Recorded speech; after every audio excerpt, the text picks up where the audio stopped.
पुरी सहर में बढ़ी चली चोरा बंदूक कारबार कथा कथा के फुटुची गुड़ी बंदूक देखे अपराधी मैंने विभिन्न अपराध कर चली हेले चोरा बंदूक कारबार उपर पुरी पुलिस रोक लगाइबारे विफल होईछि।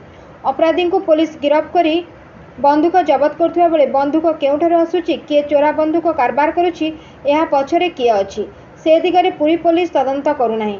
कहा चापरे पुलिस शिथिल अछि से नहीं प्रश्न उठिछि।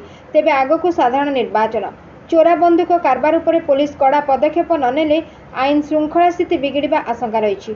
तेबे ए प्रसंग में पुरी जिला युव अधिवक्ता संघर आवाहक अनिल कुमार साहू कहते पुरी सहर एवं चोरा बंदूकर पीठस्थली होईछि। अपराधी मैंने बंदूक देखाई विभिन्न अपराध करुछंती हेले दुर्भाग्यर विषय पुरी पुलिस ए दिगरे कौनसी पदक्षेप नेउनाही। केवल अपराधी को धरी बंदूक सीज करी पुलिस बसी जाइछि। केउठु बंदूक आसुछि किए जोगाउछि किए बंदूक कारबार अछि से दिगरे पुलिस दृष्टि देवा उचित नहले आगामी दिन में आईन श्रृंखला स्थिति बिगिड़िबा आशंका रही। एणु चोरा बंदूक कारबार उपर पुरी पुलिस कड़ा कार्यानुष्ठान नेबा उचित बोली आईनजीवी अनिल कुमार साहू कहते।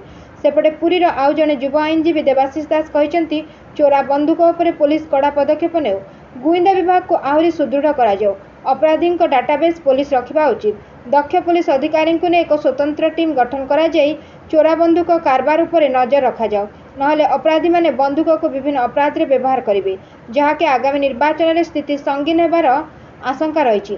तेबे सूचना अनुसार गत एक वर्ष मध्य पुरी पुलिस 15 रु अधिक चोरा बंदूक विभिन्न अपराधी जबत करिछि।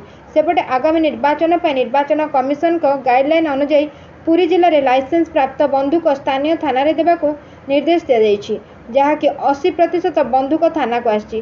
तेबे पुरी एसपी पिनाक मिश्र सूचना अनुसार पुरी जिले में मोट 668 लाइसेंस बंदूक रही। तेबे निर्वाचन कमिशन को गाइडलाइन अनुसार समस्त को निज थाना रे बंदूक देवाई निर्देश दिया। मोट 668 लाइसेंस बंदूक 564 थाना रे अच्छी 47 बंदूक को पाखरे रखा अनुमति रही। विभिन्न सिक्योरिटी सर्विस क्रीड़ाविद और जीवन को विपद थिबा व्यक्तिविशेष को बंदूक रखापी जिला कमिटी अनुमति देछि। तेबे आहरी 57टी लाइसेंस बंदूक थाना को आसी नथिबा बेले शीघ्र देबाकू संपृक्त व्यक्ति को पूरी पुलिस पक्षर नोटिस दिया जाइछि। तेबे आगामी निर्वाचन किभली शांति श्रृंखला हेब से नहीं सब गाइडलाइन पुलिस मानुथिबा पुरी एसपी कहते। तेबे चोरा बंदूक कारबार उपर पुलिस मध्य नजर थिबा बेले सूचना मिलिबा परे ए दिगरे कार्यानुष्ठान निया जाउथबा पुरी एसपी कहते। ब्यूरो रिपोर्ट एकाम न्यूज एजेंसी।